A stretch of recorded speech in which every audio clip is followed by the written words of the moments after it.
ראה מכם את ההזמנה לטקס, רואים את יגאל אלון רכוב על סוס והרבה בדואים עם כפיות סביבו מוחאים לו כפיים.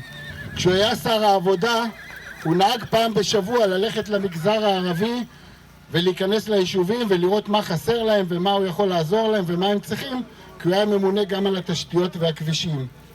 יום אחד הוא הגיע לאחד היישובים, הרוכבים יצאו עם סוסים ואמרו לו שהוא לא יכול להיכנס כי יש בוץ והוא ישקע. אז הוא אמר, מה הבעיה? תנו לי סוס גם. לקח את הסוס ונכנס לתוך היישוב.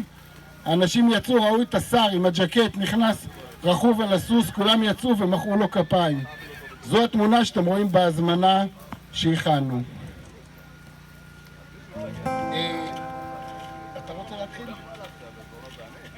אני רוצה להזמין את אבי זעירה, נציג בית יגאל אלון.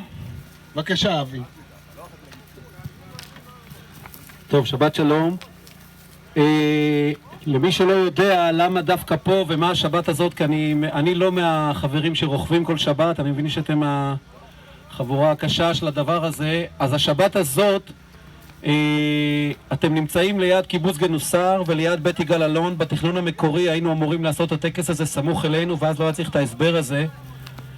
יגאל אלון היה חבר בקיבוץ גנוסר, וכמובן על יגאל עצמו לא צריך להוסיף. בית יגאל אלון הוקם לזכרו, והחל מאמצע שנות ה-50 יגאל התחיל לייסד מסורת של מפגשים בחורשת אקליפטוסים שקרובה לקיבוץ לידינו, שנקראה מפגשי האביב, שבו נפגשו יהודים וערבים נכבדים מוכתרים בעיקר מן הגליל, ובעצם ככה המסורת הזאת נמשכה עד שנות ה-80.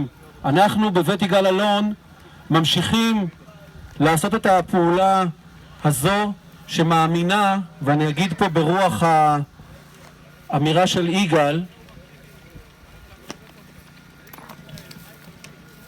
היחס אל הערבי כיחיד ואל הערבי כקולקטיב הוא מן המבחנים ההומניים הראשיים שבו עומדת החברה הישראלית. אנחנו בתקופה קשה, הרבה כוחות עוזרים לנו לשנוא אחד את השני, דתיים, חילונים, שמאלנים, ימנים, ערבים, יהודים, כל מה שאנחנו רוצים. ואנחנו הקטנים בבית יגאל אלון מאמינים שאפשר לשמור על הציונות ועל המולדת שלנו יחד ולא בנפרד, אחרת אנה אנו באים. המסע הזה, אני רוצה לומר תודה גדולה, ואני אשמח למחיאות כפיים לדוקטור אמנון קליפה, וטרינר, שהוא הרוח החיה והיוזמת. אנחנו באמת היינו רק שחקן משנה פה. אמנון, תודה רבה. אני יודע שהדרך שלנו הייתה לא פשוטה. סחטן עליך, אנחנו מאוד מקווים שזה יהפוך להיות מסורת. מה שאני לא יודע אם אמנון יאמר, כמעט כל מי שאתם רואים פה בארגון זה משפחה וחברים, זאת אומרת זה ממש מפעל של אמנון.